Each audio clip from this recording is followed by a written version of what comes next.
Mia is less than a month after giving birth. The cruel mother-in-law forces her child to go to work every day. Today, she finally got her long-lost freedom. Masood's husband and his parents-in-law had to go out early in the morning. Only Mia and the children were left at home. Mia might also be in a good mood someday, because crossing the river is too dangerous. Mia never took the risk of taking the child to her parents' home.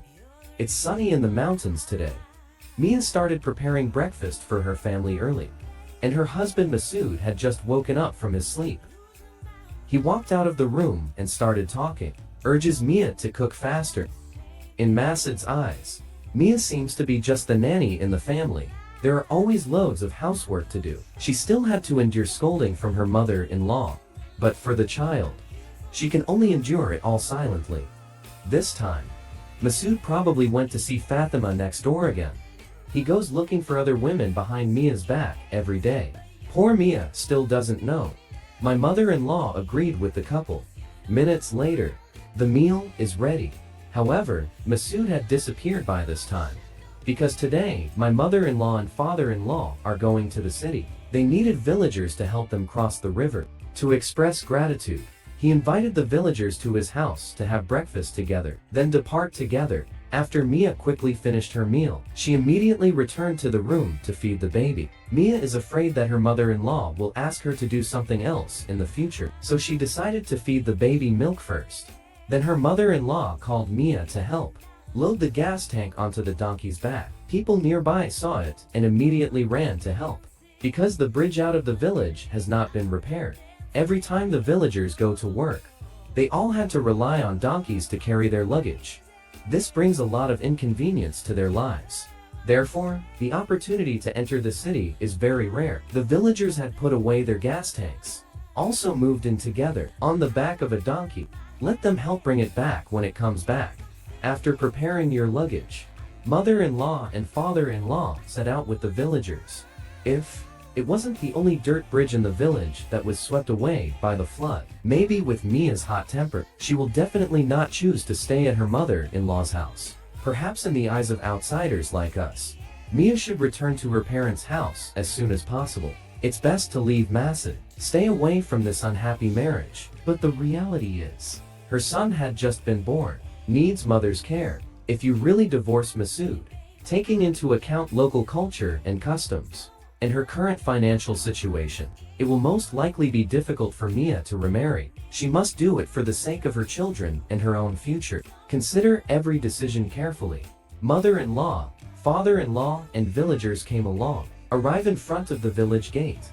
Because it rained heavily yesterday, the river water becomes turbid, but the villagers are used to this way of traveling. Bridge piers on both sides of the river have been built. Wait until the new bridge is completed. It will be more convenient for villagers to go in and out of the village. Reached the river, villagers help their mother-in-law and father-in-law take things off the donkey and gas tank one at a time. Same as before, get ready to cross the road. Transport people and luggage to the other shore. Luckily, there weren't many people today. Otherwise, they will have to wait in line to cross the river again. For villagers who live here all year round, this way of going to work has been around for a long time. 10 minutes later, all luggage has been safely unloaded. The villagers began preparing to cross the river, because at this time, there is no one on the other side of the river to support. They could only send one villager across the river first, then pull them one by one. To ensure safety, the villagers carefully checked the tightness of the rope, because my father-in-law is old. This type of dangerous work is naturally assigned to young people. Strong villagers. They took out the rope, cleverly tied to the villagers' feet across the river. Although the rushing river water makes people shiver, but the villagers acted very calmly.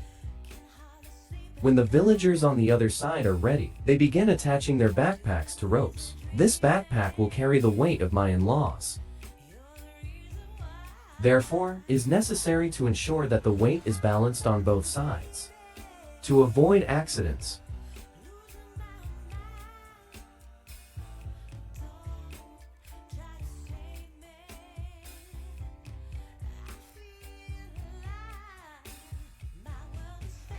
after everything is ready, the villagers on the other side started pulling the rope.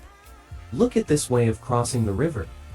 We can't help but worry about their safety.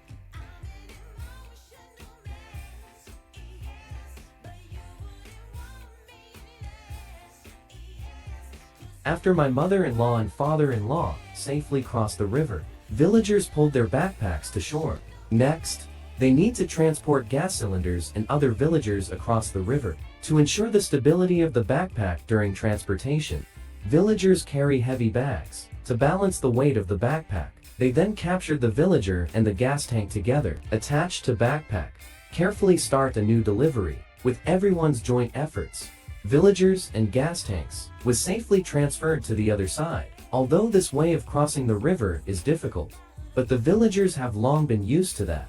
With their wisdom and courage, they, overcoming one difficulty after another, work hard for life.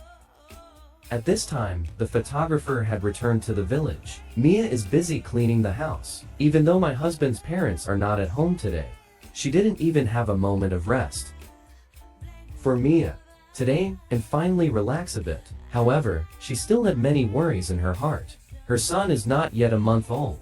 There are also several other children to take care of. Mia was truly overwhelmed.